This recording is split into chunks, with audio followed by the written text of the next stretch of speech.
बाक्सा जिल्लानि सिङाव थानाय बागानपारा समस्तियाव दिनै तृणमूल कंग्रेस दलनिफ्राय ब्लक कमिटि दानाय जादों।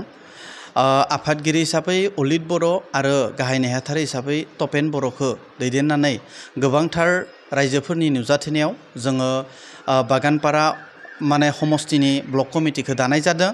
मिजिंथिदो बागानपारा समस्तिखौ तृणमूल कंग्रेस दलोआ मोनसे मोजाङै इलेक्शनाव बाहागो लानो हागोन होनना जोङो सानो। नोंथांमोनाबो मोनसे नेशनेल हानजा आरो बेनि लोगोनो बिजेपि बिथांमोनाबो बिटिसिआव बिसायख'थि गेलेगोन दखल खालामनो सेस्था खालामनाय जादों। मा फोरमायगोन? बिजेपि पलिटिकेल पार्टिया बिटिसिआव खुंथायाव फैनो हाया आरो बिटिसि बाखि रायजोआ बिजेपिखौ खुंथायाव फैनो होआ। बियो बिटिसि बाखि रायजोनि बाथ्रा, जोंनो फोरमायनाय बाथ्रा। बे बिटिसिआ जोंनि आबै आबौमोना आन्दलन खालामना लाबोनाय बिटिसि। बे बिटिसिआ जोंनि आइ आफाया मुंख्लं जाना लाबोनाय बिटिसि।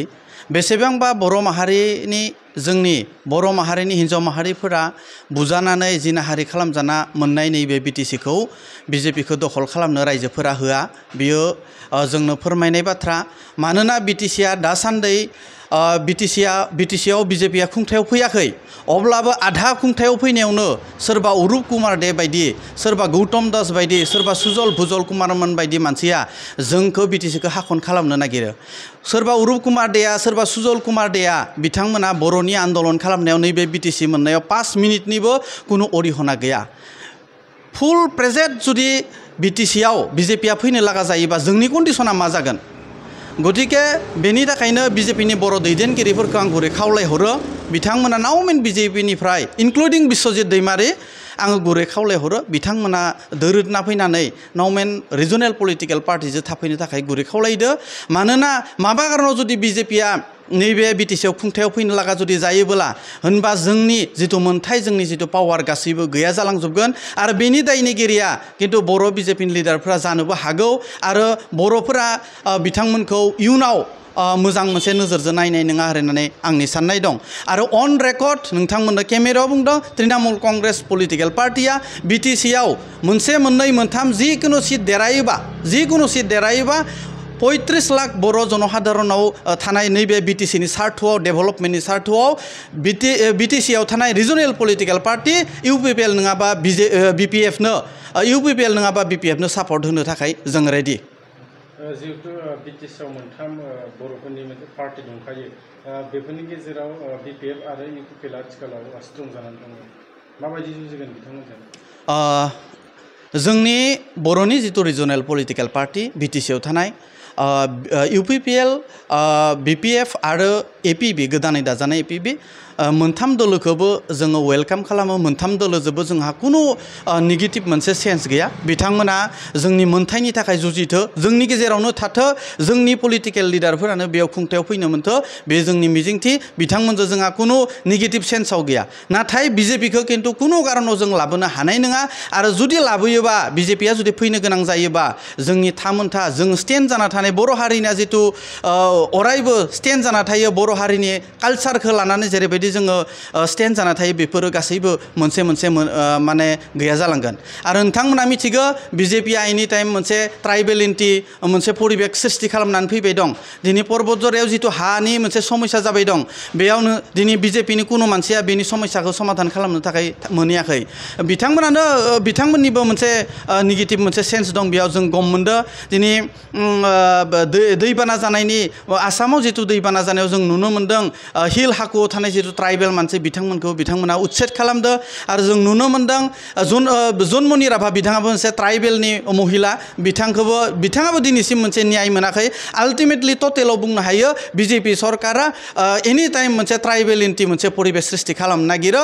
बेनि थाखायनो गासै बर' हारिया 35 लाख जनसाधारण बिटिसिआ सांग्रां जानो थाखाय जों रेडि जाबाय। बेखिनिखौ जोङो खावलायनाय जादों। बेयावनो खौरांगिरि नोंथांमोनखौ गोसो गोरबोनिफ्राय साबायखर बावबाय।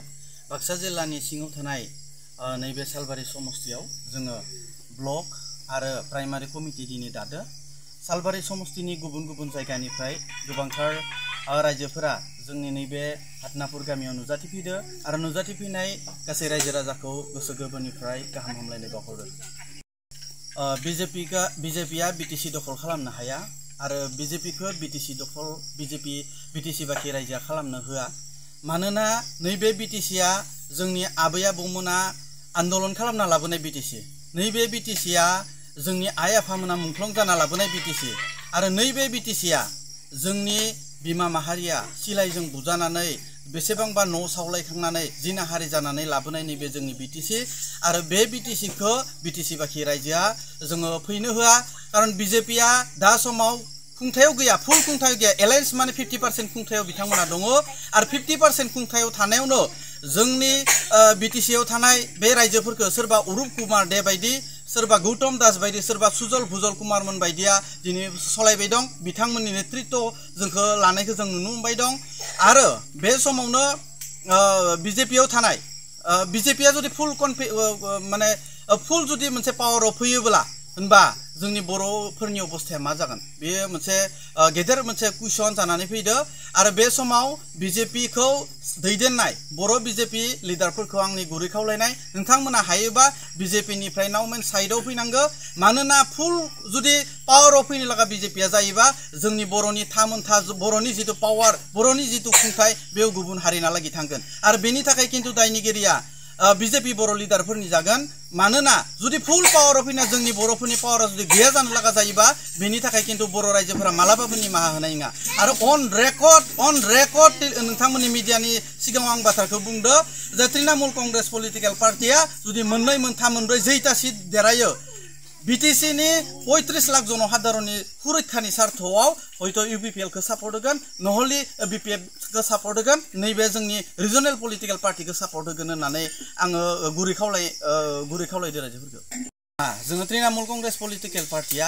देरायबा गुबुन फारसे थांनायनि मोनसे राहा लायाखै खिन्थु जोङो बिटिसिनि 35 लाख रायजोफोरनि एगेन्स्टआव नङा जोङो कुनु दलनि एगेन्स्टआव नङा खिन्थु जोङो रिजनेल पलिटिकल पार्टिखौ फोथांना लाखिनांगोन बेनि थाखायसो जों एलायन्सबो सापर्ट होगोन एलायन्स आरो सापर्टआथ' आरो मिला मिसा जानायनि कुनु बाथ्रा गैया नङा खोब दुखुनांथाव बाथ्रा जों मैया क'क्राझारनि पर्बत जरायाव थांदोंमोन खोब थाबैनो बिटिआरनि चिफ प्रमद सारखौ रिक्वेस्ट खालामदो नोंथाङा नैबे प्रब्लेमखौ समस्याखौ समाधान खालामनांगौ नोंथांनि आखायाव आदानिनो हा होखांनायनि उनाव नोंथाङा जे पर्बत जरा जायगायाव बा गोबां जायगायाव जे साखरि होगोन बेनिबो कुनु प्रुफ गैया होनना रायजोफोरा बुंबाय दङ आरो हा होखांनायनि उनाव बे हाया लाइफ टाइमनि थाखाय बर' माहारिनो फैया बे बाथ्राखौ बिथांमोननि रायजोफोरा बुंबाय दं जों तृणमूल कंग्रेस पलिटिकल पार्टिनिफ्राय नोंथांखौ रिक्वेस्ट खालामदो जुदि माबा मोनसे प्रब्लेम जादोंबा जुदि मिसगाइड जुदि जादोंबा नोंथाङा बेखौ खोब थाबैनो सल्युशनखौ खालामनो थाखाय आङो गुरै खावलायहरनाय जाबाय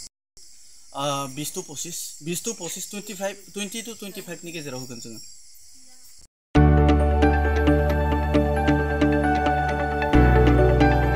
गोजोनथाव खौरां बर'नि आंगोथार गोथाव ओंख्रि जानो मोजां मोनग्रा रायजो राजाफोरनि थाखाय गोजोनथाव खौरां बर'नि आंगोथार ओंख्रि जानो मोजां मोनग्रा रायजो राजाफोरा बे गोदानै खुलिनाय लाइजौ हटेलाव हाबफैनो हागोन जाखांफुहांनाय लाइमोन फालांगिरि गपेश बसुमतारिया अदालगुरिनि टंलायाव बेखेवदों बर'नि आंगोथार ओंख्रि मोनग्रा गंसे हटेल अदालगुरि जिल्ला टंलानि मिउनिसिपाल बर्ड मावख'नि साखाथियाव गोदानै बर'नि गोग्गो जानाय आदारनि गंसे लाइजौ मुंनि हटेल बेखेवदों अदालगुरि जिल्लानि सिङाव थानाय फालांगिरि नोगोर टंलायाव गोदानै खुलिनाय बे लाइजौ हटेलाव बर'नि दोरोङारि जाग्रा आदारजों लोगोसे गोबां जाग्रा आदारफोरबो मोननो हागोन गोदानै बेखेवजानाय बे लाइजौ हटेलाव अमा बेदर बोरमा लकेल ना साम' नारजि अनला खारै थास' मैथा आरो नाफाम आरो गोबां आइटेमफोरखौ मोननो हागोन